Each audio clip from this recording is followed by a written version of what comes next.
বন্ধুরা, আজকে আমি খাসির মাংস আলু দিয়ে রান্না করব। আর সাথে নিয়েছি মশলা, জিরা, আদা, ধনে বাটা, লঙ্কা বাটা আর গোলমরিচ নিয়েছি আর রসুন নিয়েছি। দেখেন, এগুলো সব পিষে নেব। এই যে মাংস, 1.25 কিলো মাংস আছে, এগুলো দিয়ে এখন করবো। উনুনটা আমি জ্বালিয়ে দিয়েছি কড়াই গরম করতে। এখন আলুগুলি ভেজে নেব। আপনারা আমার সাথে থাকেন, অশোকার হেসেল ঘরে থাকেন, সেটা আপনারা দেখে নিন। গরম হয়ে গেছে, এখন আমি তেল ঢেলে দিচ্ছি। পরিমাণ মতোই দেব। এক এক করে আলুগুলো ভাজতে দিয়ে দিচ্ছি। এভাবে উঁচু করে দেবো, তাহলে আলুটা সুন্দর ভাজা হবে। পিঠের দিকটা উপরে রাখবো, কাটা ভাতটা তেলের মাঝখানে থাকবে, তাহলে সেই আলুটা খেতে ভালো হবে এবং কালারও হবে। যখনই আলু ভাজবেন ঠিক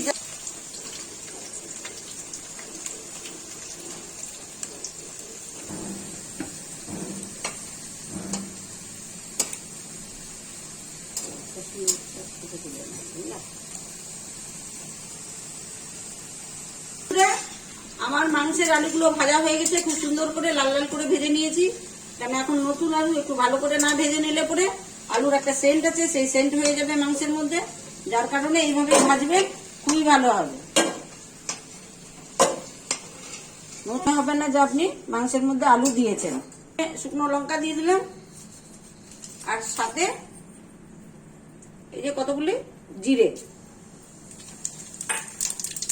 হলে পরেই আমি পেঁয়াজগুলি ছেড়ে দেবো। পেঁয়াজগুলি ছেড়ে দিচ্ছি।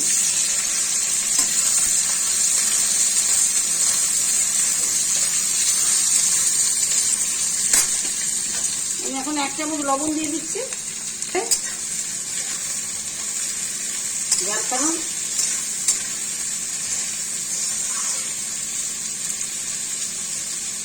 ঢেকে দেবো কেন নরম। রসুনগুলিকে এখন মিক্সির মধ্যে পিষে নেব, আর এতগুলি গোলমরিচ।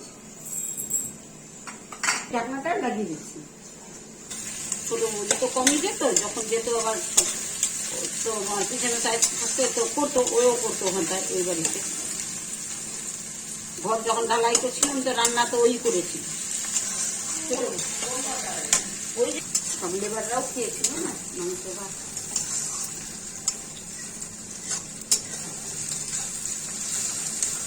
পেঁয়াজের কালারটা আর একটু হবে। এবার আমি মশলাটা ছেড়ে দিচ্ছি।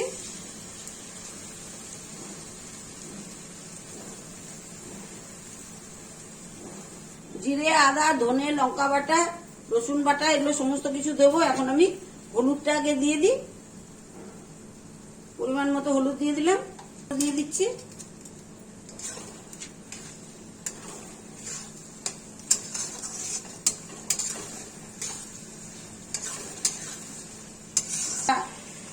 রসুনের গোটা দিয়ে দিয়েছি। এভাবে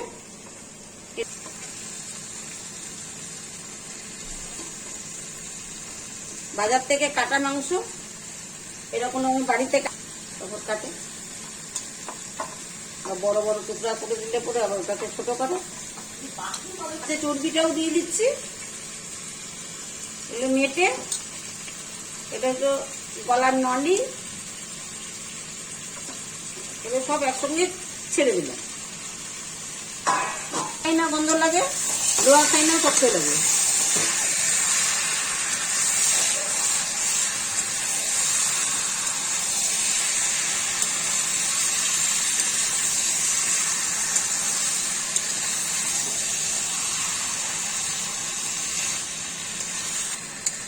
এই লঙ্কাগুলি খুব সুন্দর লাল আর ঝাল হয় ভালো।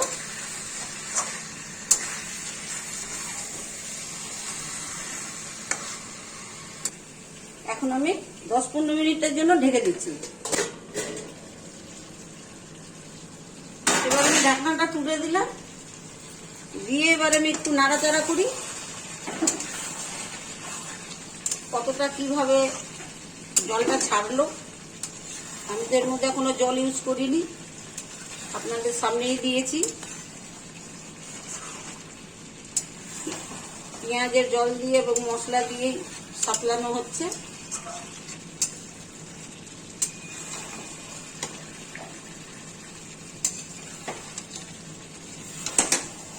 এই যে এবার আমি রসুন বাটা আর গোলমরিচ বাটাটা দিয়ে দিচ্ছি।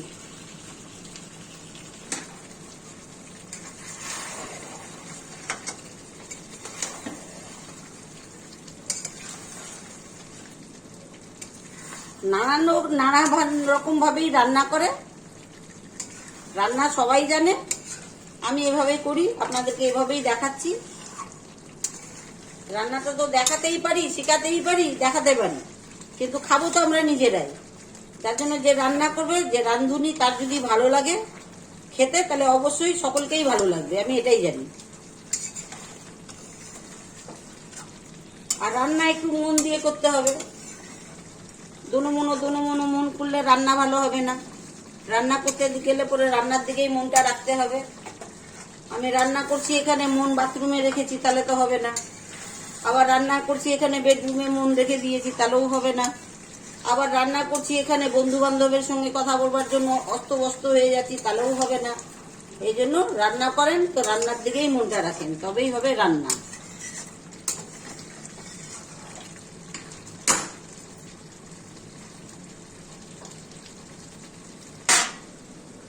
মাংস তো বারবার ঢেকে ঢেকেই করতে হবে।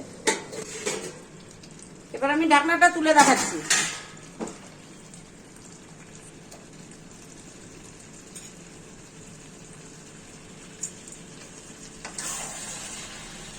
খুব সুন্দর কালার হয়েছে, খুব সুন্দর ভাবে ভাজাও হয়েছে, পেঁয়াজ একটাও দেখা যাবে না। দেখেন, দেখতে পাচ্ছেন তো? দেখেন, এইভাবে করলে খুবই ভালো লাগবে, যাকে ভালো বলে। এখন আমি রান্না করছি, আমি বলছি ভালো লাগছে বা ভালো, তো অনেক সময় কথাটা এরকমই হয় যে নিজের জিনিস কি কখনো কেউ খারাপ বলতে পারে? যার জন্য আপনাদের উপরে ছেড়ে দিলাম। আপনারা যদি ভালো মনে করেন যে না ভালো হচ্ছে, তো অতি উত্তম। যে যেখান থেকে দেখছেন অবশ্যই বলবেন যে কেমন হলো না হলো, কমেন্টে জানাবেন। ভালো করে, ভালো হলেও জানাবেন আর খারাপ হলেও জানাবেন, তাতে আমার কোনো দুঃখ নেই। ভুল হলে পরে লিখলে পরে তাহলে আমারও শিক্ষাটা বাড়বে যে না, আমাকে আবার এটাকে আদার্স অন্যভাবে রান্নাতে হবে। আলুগুলো দিয়ে দিচ্ছি, কেন মাংসটা কষা হয়ে গেছে। নতুন আলু তো আগে দিলে পরে, কারণ আমার বাড়িতে গেস্ট এসছে, আমার বড়দার মেয়ে ছেড়ে এসছে, তার মেয়ে এসছে এবং তার বউ এসছে। ওরা বাচ্চা তো একটু আলু খেতে ভালোবাসে, অবশ্য আমিও ভালোবাসি একটু আলু খেতে, আর মাংস একটু কমই খাই, আমার খাওয়া মানা। কিন্তু আমি রান্না করতে খুবই ভালোবাসি, রান্না করতে খারাপ লাগে না, মন্দও লাগে না।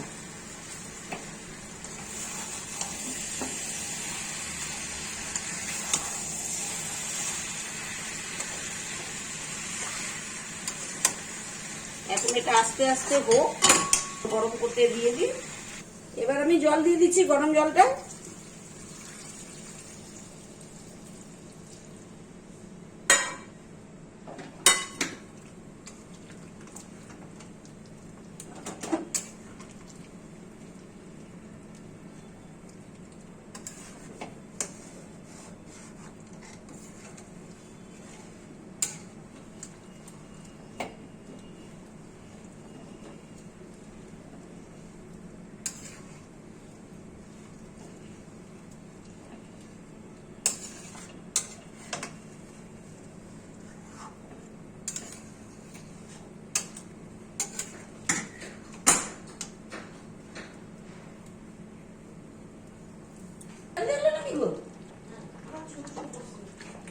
হ্যাঁ,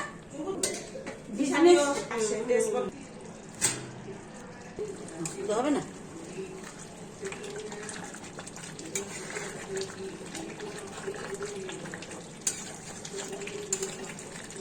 হ্যালো বন্ধুরা, আমার মাংস হয়ে গেছে, সুন্দরভাবে হয়ে গেছে, দেখুন ফাইন হয়েছে। কালার দেখুন, রান্নাটা দেখুন কেমন হয়েছে, একদম খুব ভালো হয়েছে। এরকমই একটু রসালো রাখবো।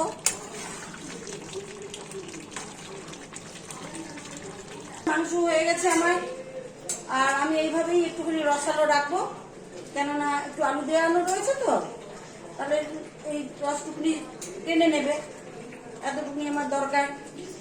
রান্নাটা হয়ে গেছে, আমি এখানে এখন গ্যাসটাকে অফ করে দিচ্ছি।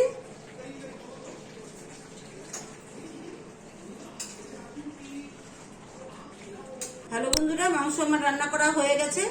প্রথম থেকে লাস্ট পর্যন্ত আমার ভিডিওটা দেখবেন, আর লাইক করবেন, শেয়ার করবেন, সাবস্ক্রাইব করবেন, সাথে থাকবেন। এভাবেই একটু এগিয়ে দেওয়ার চেষ্টা করবেন। আর তো বলার কিছু নেই, এখানেই আমার ভিডিওটাকে শেষ করলাম। নমস্কার।